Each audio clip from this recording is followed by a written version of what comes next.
Sound. जी हाँ दोस्तों, आज मैं साउंड यानी ध्वनि से 20 ऐसे इंपॉर्टेंट क्वेश्चन सिलेक्ट करके लाया हूं जो काफी इंपॉर्टेंट है। आरआरबी एग्जाम में आने की संभावना बहुत ज्यादा है। जी हाँ दोस्तों, बहुत इंपॉर्टेंट है। आरआरबी के फॉर्म जो आप डाल रखे हैं एएलपी के लिए, टेक्नीशियन के लिए या आरपीएफ के लिए दोस्त, उसके एग्जाम में तो साउंड से अगर क्वेश्चन आया तो इससे बाहर कहीं नहीं जाएगा। आपको पता है कि साइंस से तो क्वेश्चन आते ही रहते हैं और साउंड से तो क्वेश्चन खैर आता ही है दोस्त। तो मैं जो 20 क्वेश्चन का सेट लेकर गया हूं ना, उसी से आएंगे, उससे बाहर नहीं जाने वाला है, ये मेरी गारंटी है। जी हाँ, और इसी के इर्द गिर्द क्वेश्चन रहेंगे। मैं जो बता रहा हूं वो काफी इंपॉर्टेंट है। तो फटाफट जो है चैनल को सब्सक्राइब कर लीजिए अगर नहीं किए हैं तो, और नोटिफिकेशन बेल आइकन जो है उसको दबा करके ऑन कर लीजिए फटाफट, ताकि मैं डेली जो लेकर के आता रहता हूं चैप्टर वाइज 20 क्वेश्चन का एक सेट, वो आप तक पहुंचता रहेगा। आप नोट तैयार कर लीजिएगा, जब एग्जाम हो जाएगा ना तब मेरे चैनल से वीडियो को देख करके क्वेश्चन का एनालाइज कीजिएगा कि कितना क्वेश्चन आया है और कितना नहीं आया है, फिर बाद में पछताइएगा। इसलिए बेल आइकन दबा करके नोटिफिकेशन को ऑन कर लीजिए, आप तक वीडियो पहुंचता रहेगा और पढ़ते रहिए। जी हाँ, अब मैं खास करके उन लोगों को बार बार मैसेज देता हूं, टेक्नीशियन ग्रेड 3 वाले, आप हमेशा ध्यान रखिए, आपको साइंस से 40 नंबर का पूछा जाएगा। 40 नंबर बहुत मायने रखता है। अगर आपको 40 में 40 मार्क्स चाहिए दोस्त, तो मेहनत कीजिए साइंस पे। अब मैं जो 20 क्वेश्चन का सेट लेकर के आता हूं ना, उसे आप देखा कीजिए, बहुत इंपॉर्टेंट रहता है दोस्त, आपके लिए बहुत इंपॉर्टेंट है। तो फटाफट चैनल को आप सब्सक्राइब कर लीजिए, इग्नोर मत कीजिए। जब एग्जाम होगा एनालाइज कीजिएगा आप मेरे वीडियो को, फिर पता चल जाएगा। वैसे मैं आपको बताऊंगा उस समय भी, फिर हाथ मलते रह जाइएगा, हाथ में कुछ नहीं आने वाला है सोचने से। ऐसी वैकेंसी कम है, कंपटीशन ज्यादा है, तो सोचिए मत, जितना हो सके मेहनत कीजिए। सच में अगर रेलवे में जॉब लेना चाहते हैं टेक्नीशियन ग्रेड वाले, आपका तो 40 में 40 पूछ रहा है, 40 नंबर कंप्लीट अगर होगा और 40 में अगर मार देते हैं 35 नंबर, अदर फील्ड से भी क्वेश्चन है तो उसको भी मार देते हैं, तो नौकरी ऐसे हो जाएगी। जी हाँ, इसलिए बहुत इंपॉर्टेंट है, ध्यान दीजिए, भटकिए मत इधर उधर। मोटे मोटे जो किताब पढ़ रहे हैं ठीक है, पढ़िए, नॉलेज बेकार नहीं जाता है, आज न कल वो काम देगा। मैं ये नहीं कहता हूं कि मोटे मोटे किताब पढ़ना बंद कीजिए, मेरा वीडियो देखिए ना, पढ़िए, किताब पढ़िए, लेकिन थोड़ा वक्त यहां भी दे दीजिए। वक्त देने से कुछ नहीं बिगड़ेगा आपको। 20-25 मिनट का वीडियो होता है, आप देख लिया कीजिए, आपके फायदे के लिए बता रहा हूं मैं। बहुत फायदेमंद क्वेश्चन है, इंपॉर्टेंट क्वेश्चन लेकर के सिलेक्ट करके लाता हूं मैं, जो बहुत इंपॉर्टेंट भी है। ठीक है, तो चलिए, ज्यादा मैं क्या कहूं, वैसे आपको पता ही है कि पंडित लोग बहुत घूम रहे हैं, लेकिन जॉब कितनों को है ये तो आपको ही पता है। तो जॉब बहुत मायने रखता है। चलिए ध्यान दीजिए, पढ़िए, और चलिए क्या कहें आपको। चलिए क्वेश्चन नंबर फर्स्ट पे चलते हैं हम लोग। हाँ, क्वेश्चन नंबर फर्स्ट पे देखिएगा दोस्त, साउंड से ही है कि किसी ध्वनि तरंग की आवृत्ति और आवर्तकाल टी के बीच संबंध क्या होता है। जी हाँ, बहुत इंपॉर्टेंट है, देख लीजिए, जेई में पूछा गया है ये क्वेश्चन। अब कहिएगा कि जेई लेवल का क्वेश्चन हमको काहे पढ़ा रहे हैं। अरे भाई, जेई लेवल का क्वेश्चन है तो जेई में नहीं पूछा जाता, साउंड चैप्टर आपको भी पढ़ना है ना। तो आरआरबी क्या करता है, रोटेट करते रहता है क्वेश्चन। जेई का पेपर वाला क्वेश्चन जो है कभी कभी एनटीपीसी में डाल देता है, कभी आपको डाल देगा ग्रुप डी में, कभी टेक्नीशियन में, कभी एलपी में, कभी आरपीएफ में। जितने भी एग्जाम आरआरबी कंडक्ट करवाती है उसमें रोटेट करते रहता है क्वेश्चन। देखिए, ये सिर्फ जेई में पूछा है 2019 में, उसके बाद नहीं आया है क्वेश्चन। तो ये 100% चांस है कि अब की बार जो आरआरबी एग्जाम होने वाली है उसमें ये क्वेश्चन तो रहेगा ही, चाहे एलपी में पूछे, चाहे टेक्नीशियन में पूछे, चाहे आपका जो है ग्रुप डी में पूछे, या आरपीएफ में पूछे, चाहे एनटीपीसी में। लेकिन अब की बार जो एग्जाम होगी दोस्त, ये क्वेश्चन तो रहेगा ही, ये गारंटी है मेरी। चलिए आपको ऑप्शन दिखाते हैं कि ऑप्शन क्या होगा। ऑप्शन देखिएगा, फर्स्ट नंबर में दे दिया है कि n बराबर जो है 1/t², दूसरा दे दिया है n बराबर t, तीसरा दे दिया 1/t n बराबर, और चौथा दे दिया है n बराबर 1/√t। क्या होगा, तो ध्यान रखिएगा इस चीज को। चलिए मैं फिगर के माध्यम से आपको बताता हूं। इसमें इस फिगर को देख लीजिए, इस फिगर में देख लीजिए क्या है कि देखिए इसमें क्या होता है, आपको ध्यान रखना है कि जैसी ही फ्रीक्वेंसी यानी आवृत्ति बढ़ता है वैसी टाइम पीरियड कम जाता है। जैसे टाइम पीरियड बढ़ेगा फ्रीक्वेंसी कम जाएगा, टाइम पीरियड कम होगा फ्रीक्वेंसी बढ़ जाएगा। तो इसको ध्यान रखिए, अपोजिट होता है एक दूसरे के। कैसे होता है सो समझिए। क्वेश्चन को आपका जो है ये इसमें ऑप्शन बता देते हैं, फिर बताते हैं। ऑप्शन इसमें थर्ड नंबर होगा कि n बराबर 1/t। n क्या है, फ्रीक्वेंसी है, आवृत्ति है। टी क्या है? टाइम पीरियड यानी आवर्तकाल है। ठीक है, उल्टा होता है। तो ये सी नंबर ऑप्शन मेरा सही है। चलिए उसको देखिए, इस फिगर को देख लीजिए, इसमें ध्यान दीजिएगा। इसमें जो आप देख रहे हैं ना, घाना, बहुत ज्यादा घाना घाना लाइनिंग खींचा हुआ है, ये क्या है? फ्रीक्वेंसी है। तो जितना ज्यादा फ्रीक्वेंसी होगा ना, उतना इन दोनों के बीच में, दो लाइन को बीच में क्या होगा कि दूरी कम होगा। दूरी कम मतलब टाइम कम लग रहा है, आवर्तकाल कम है। ठीक है, अब वहां आगे देख लीजिए क्या है कि लाइनिंग दूरी दूरी पे है, तो फ्रीक्वेंसी कम है वहां पे, आवर्त कम है, आवृत्ति कम है वहां पे, तो दूरी दोनों के बीच क्या है? बढ़ा हुआ है। तो टाइम पीरियड बढ़ा हुआ है वहां पे, आवर्तकाल बढ़ा हुआ है। तो ध्यान रखिए इस चीज को कि फ्रीक्वेंसी अगर कम होगी तो आवर्तकाल बढ़ जाएगा, दूरी उसका बढ़ जाएगा साउंड में।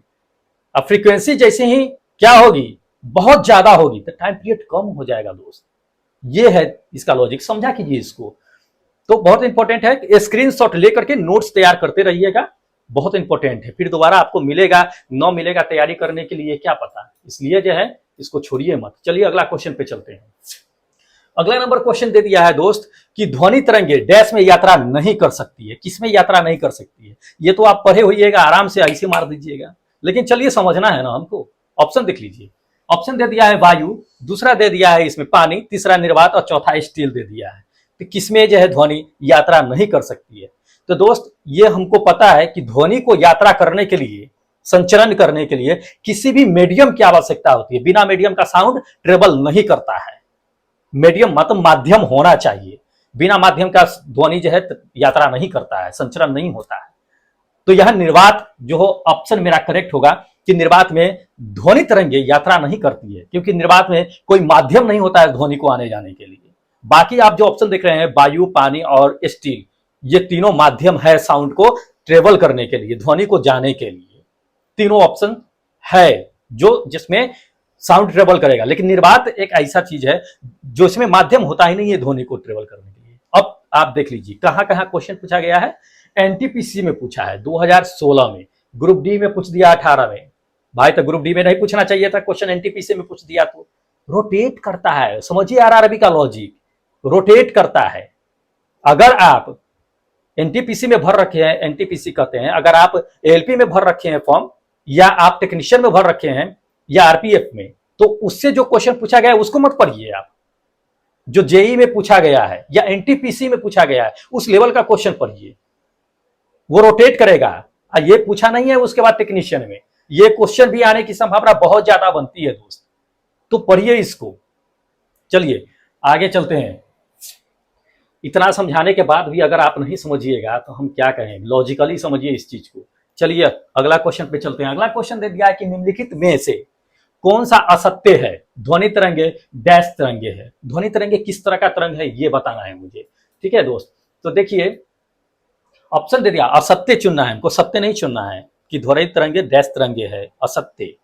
तो ध्यान रखिएगा, पहला ऑप्शन दे दिया दाब, दूसरा दे दिया है विद्युत चुंबकीय दे दिया है, तीसरा अनुदैर्ध्य दे दिया है, चौथा यांत्रिक दे दिया है। कौन सा होगा दोस्त? ऑप्शन जो होगा मेरा करेक्ट वो सेकेंड नंबर होगा कि विद्युत चुंबकीय। ध्वनि जो है विद्युत चुंबकीय तरंग नहीं है। ठीक है, यह क्या है? तो यह एक यांत्रिक तरंगे होती है दोस्त, मैकेनिकल, अंदर से निकलती है। ठीक है, और इसके संचरण के लिए आपको पता ही है कि माध्यम की आवश्यकता होती है। जितना कठोर माध्यम होगा उतना ज्यादा ध्वनि तेजी से चलेगा। कठोर मतलब समझ रहे हैं ना, हार्ड, स्टील, लोहा, इस सब में ज्यादा से चलेगा। जितना उसका सॉफ्ट होते जाएगा उतना ध्वनि का संचरण क्या होगा? धीमे होता चला जाएगा। जब मीडियम नहीं रहेगा तो ध्वनि संचरण करेगा ही नहीं। तो इसको ध्यान रखिएगा। और ध्यान रखिए कि ध्वनि जो होता है, ध्वनि का संचरण जो होता है दोस्त, उसके लिए मैं आपको बता देता हूं कि वायु जो होता है या गैस जो होता है उसमें ध्वनि का जो होता है संचरण वो अनुदैर्ध्य रूप में होता है, केवल अनुदैर्ध्य में होता है। ध्यान रखिएगा इस चीज को।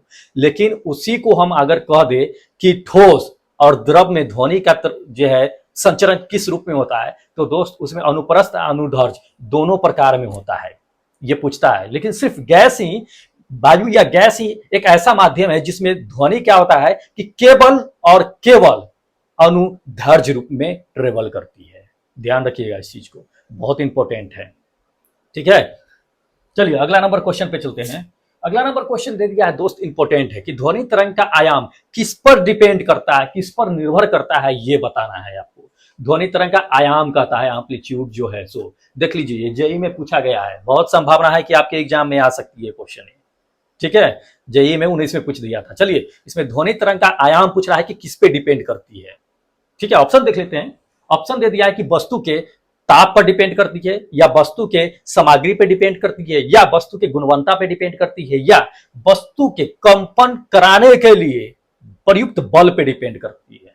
तो ध्यान रखिए इस चीज को, ऑप्शन जो होगा मेरा करेक्ट वो फोर्थ नंबर होगा कि वायु को कंपन कराने के लिए क्या है कि प्रयुक्त बल पे डिपेंड करती है। अब कैसे करती है ये भी समझ लीजिए आप, सिर्फ टिक मार के नहीं जाना है, इंपॉर्टेंट है तो हमें तो समझना ही है। ध्यान रखिए, ध्वनि कैसे उत्पन्न होती है, तो जब भी कोई चीज अगर वाइब्रेट करेगा दोस्त, तो वाइब्रेट करने से क्या होती है कि कंपन करने से ध्वनि उत्पन्न होती है, बिना कंपन का ध्वनि नहीं उत्पन्न होता है। ध्यान रखिए इस चीज को, और वो भी मैकेनिकल है, यांत्रिक होनी चाहिए, यांत्रिक होती है ध्वनि जो होती है, किसी भी वस्तु के कंपन करने से ही निकलती है। जैसे मान लीजिए कि लोहा है, लोहा पे मारिएगा टक से, तो टन से आवाज आएगा।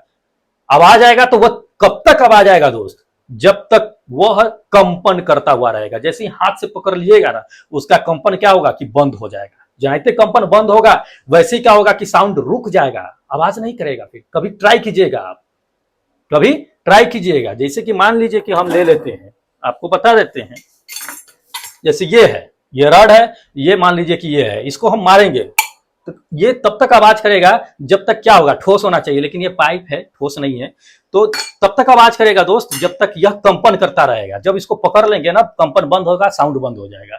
तो जितना जोर से मारिएगा उतना ज्यादा कंपन होगा, जितना धीमे मारिएगा उतना कम कंपन होगा। तो ये बल पे भी डिपेंड है, प्रयुक्त बल पे। अब सटा के छोड़ दीजिएगा तो थोड़ी टन से आवाज करेगा, नहीं, जितना फोर्स मारिएगा, जितना जोर से मारिएगा उतना ज्यादा। तो प्रयुक्त बल पे डिपेंड करती है ये। ठीक है, क्लियर है। चलिए क्वेश्चन अगला लेकर चलते हैं आपको। तो दोस्त अगला क्वेश्चन है, स्क्रीनशॉट लेते चलिएगा और जो है नोट्स तैयार करते चलिएगा। मैं बार बार कह रहा हूं इस चीज को, बहुत इंपॉर्टेंट क्वेश्चन में लेकर करके आया हूं।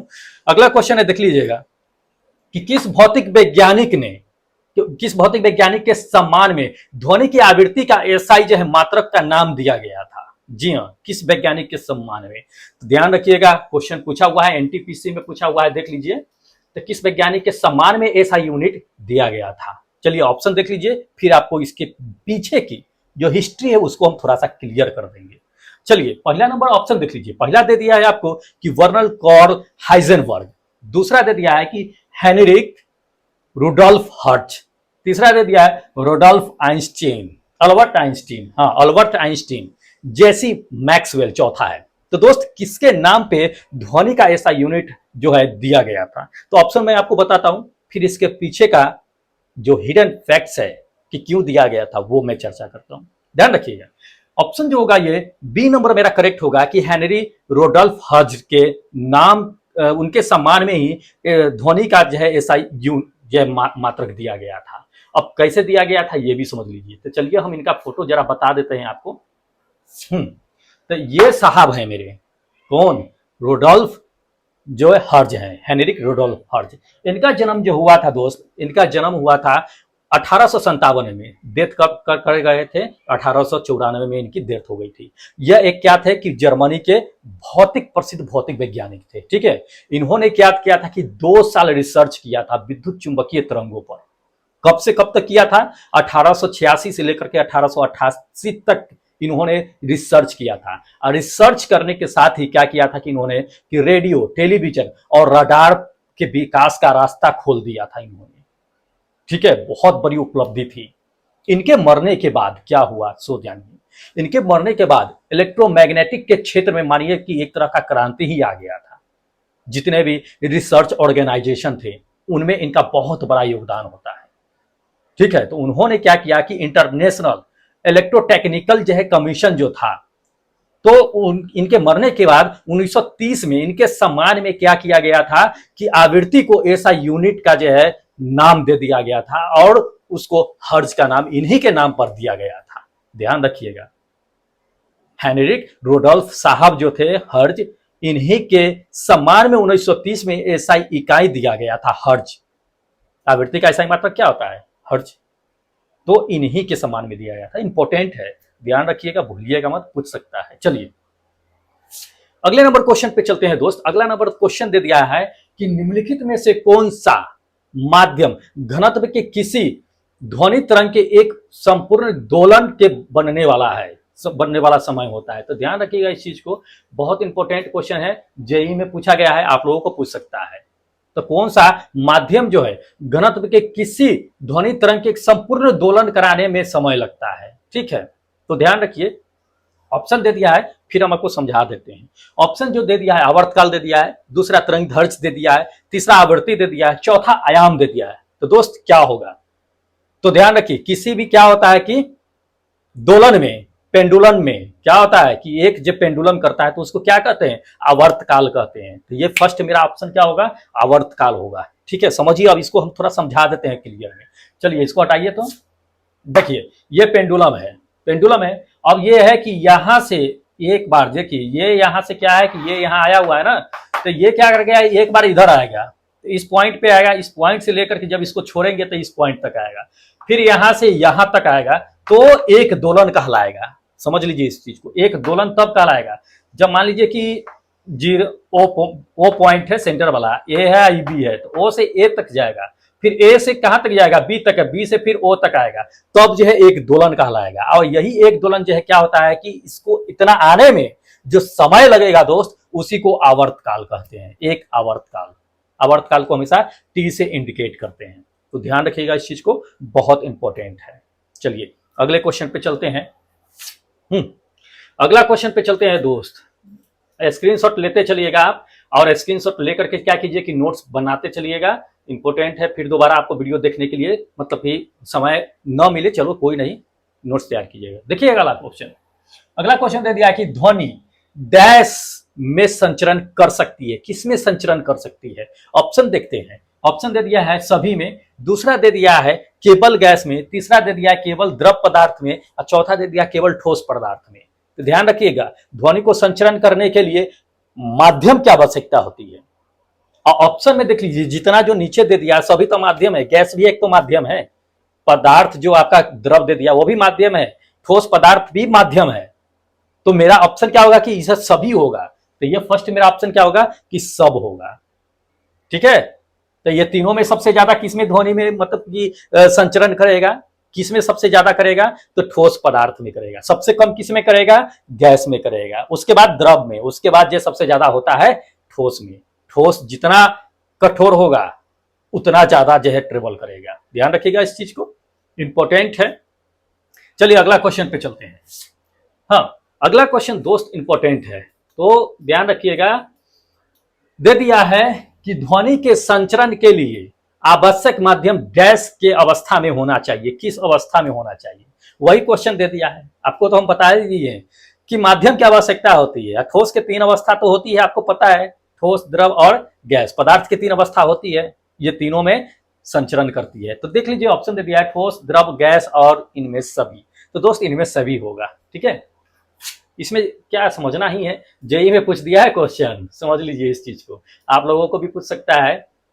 अगला नंबर पे चलते हैं। दे दिया है कि नर्म और जो है छिद्र युक्त सतहों का उपयोग करके शोर को अवशोषित करने के लिए जो तकनीकी अपनाई जाती है, उस तकनीकी को क्या कहते हैं दोस्त। ध्यान रखिए, शोर को कम करने के लिए क्या किया जाता है, होल कर दिया जाता है छोटा सा, ताकि जो अंदर साउंड हो रहा है उस होल से बाहर निकल जाए।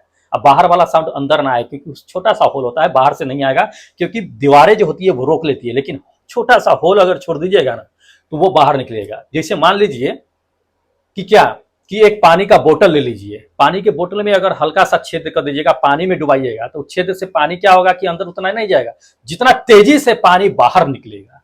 तो बस यही तकनीक अपनाया जाता है इसमें कि एक नर्म और जो है छिद्र युक्त बना दिया जाता है सतह को, ताकि वो क्या करे, साउंड को कम कर सके। तो यह तकनीकी क्या कहलाता है, यही जानना है हमको। ग्रुप डी में पूछा हुआ है क्वेश्चन।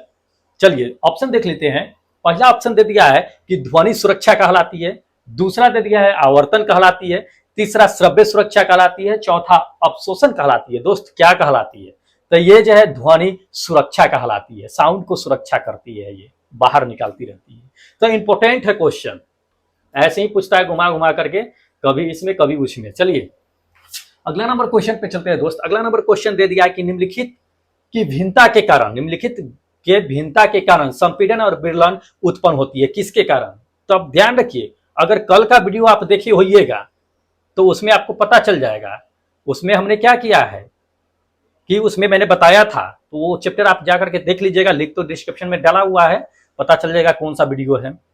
तो इसमें कहता है संपीड़न, आप पहले विरलन तो समझ लीजिए, ऑप्शन तो ऐसे मार दीजिएगा, किस भिन्नता के कारण संपीड़न और जो है इसमें विरलीकरण उत्पन्न होता है। तो ध्यान रखिएगा, मैंने कल बताया था, आज भी मैं आपको फिर से रिपीट कर रहा हूं कि जहां पे दबाव क्या होता है कि वैसा क्षेत्र जहां पे दबाव कम होता है तो वहां पे क्या होगा कि घनत्व भी कम होगा। तो जहां पे दबाव कम होगा, घनत्व कम होगा, वैसे क्षेत्र को विरलीकरण कहा जाता है। ठीक है, और जहां पे दबाव अधिक होगा वहां पे घनत्व भी अधिक होगा, तो वैसे जगह को, वैसे एरिया को, वैसे क्षेत्र को संपीड़न कहा जाता है।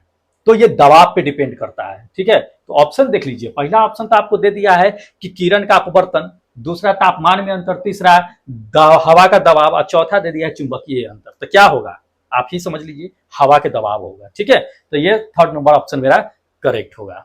ठीक है, चलिए नेक्स्ट क्वेश्चन पे। दोस्त इंपॉर्टेंट है, स्क्रीनशॉट फटाफट लेते चलिए। देखिएगा अगला क्वेश्चन दे दिया है कि ध्वनि की तीव्रता मापी जाती है, किसमें मापी जाती है ये बताना है। तो दोस्त ध्वनि की तीव्रता देख लीजिए किसमें क्वेश्चन पूछ दिया है, आरआरबी के एसएसई में पूछ दिया है। एसएससी मतलब समझ रहे हैं आप, सर्च कीजिएगा नेट पे, सीनियर सेक्शन इंजीनियर का एग्जाम होता है। सीनियर नहीं, सेक्शन हाँ सीनियर सेक्शन इंजीनियर होता है। तो सीनियर सेक्शन इंजीनियर के एग्जाम में ये सवाल आया है। सीनियर सेक्शन एक बहुत बड़ा पोस्ट होता है, उसके एग्जाम में ये क्वेश्चन डाल दिया है कि ध्वनि की तीव्रता किसमें मापी जाती है। तो दोस्त आपको पता है, इतना इजी है, आपको लेकर के चलते हैं। पहला ऑप्शन दे दिया है कि रेक्टल स्केल से, दूसरा टेस्ला से, तीसरा दे दिया डेसिबल से, चौथा दे दिया हर्ट्ज से। किसमें मापी जाती है? तो सिंपल सी बात है, रेक्टल स्केल से तो भूकंप की तरंगें मापी जाती है।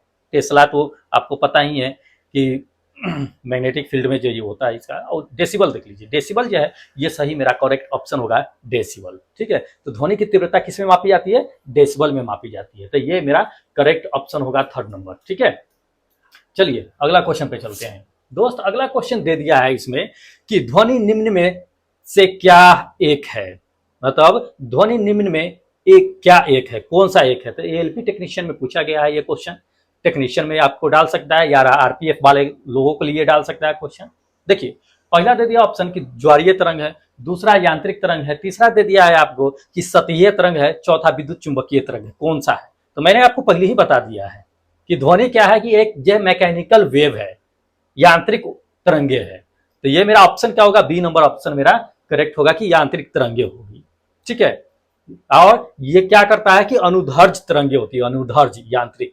ठीक है, तो ये चीजें क्योंकि ये समानांतर में चलती रहती है, जो चीज समानांतर में चलती है तरंगे वो वेव जो है अनुधर्ज तरंगे कहलाती है। ध्यान रखिएगा। अब देखिए इसमें थोड़ा सा मतलब समझ लीजिए कि क्या समझना है आपको कि ठोस, द्रव और गैस, ये तीनों जो आप देख रहे हैं ये तरंगे तीनों माध्यम में होनी चाहिए चलने के लिए।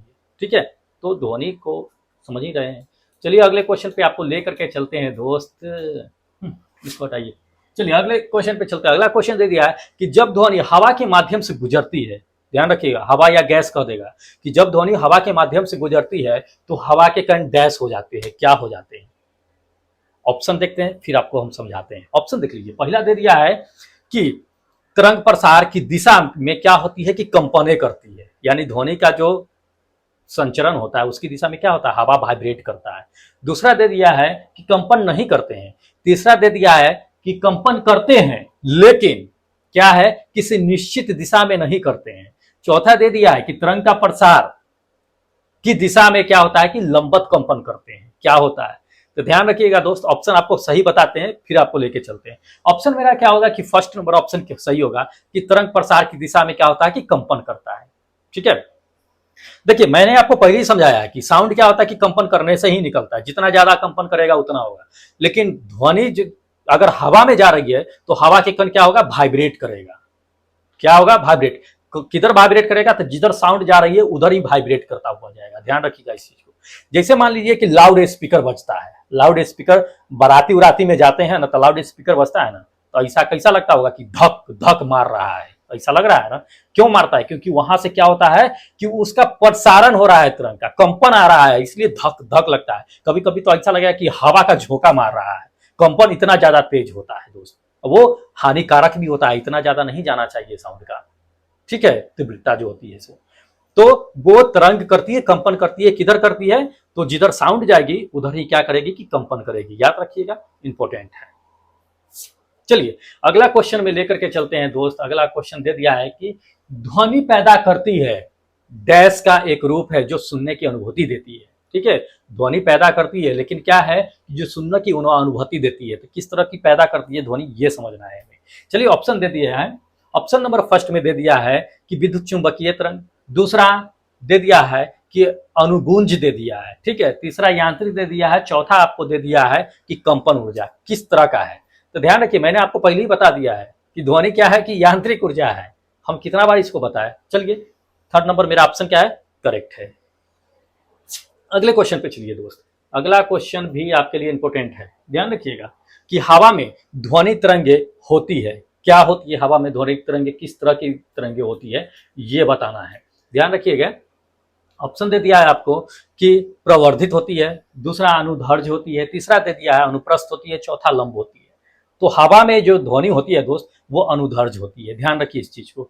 चलिए इसको थोड़ा सा हम समझ लेते हैं कि क्या है क्या नहीं है। देखिएगा इसमें कि कंपन की दिशा में आपको तो पता ही है कि कंपन की दिशा में अगर समानांतर अगर चल रही है साउंड का संचरण समानांतर, तो समानांतर चलेगा तो वो क्या होगा कि अनुधर्ज तरंग होगा। ध्यान रखिएगा इस चीज को। क्या चलेगा, ध्वनि का तरंग जो है अगर समानांतर अगर चल रहा है, हवा में चल रहा है या कहीं भी चला है तो वो अनुधर्ज तरंगे होगा। ठीक है, अब वायु में उत्पन्न तरंगे जो होती है या भूकंपीय तरंगे होती है या स्प्रिंग से जो उत्पन्न तरंगे होती है वो सभी क्या होती है कि अनुधर्ज तरंग होती है। ध्यान रखिएगा इस चीज को। तो अनुप्रस्थ होती कौन सी है ये समझ लीजिए। तो जितने भी डोरी से जो तरंग निकलती है ना दोस्त, डोरी से, चाहे गिटार के डोरी से निकल जाए या सितार के डोरी से निकल जाए या धनुष के डोरी से निकल जाए, तो जितने भी डोरी से निकलने वाली तरंगे जो होती है ना वो अनुप्रस्थ तरंगे होती है। ध्यान रखिएगा इस चीज को, पूछ देगा एग्जाम में, तो इंपॉर्टेंट है।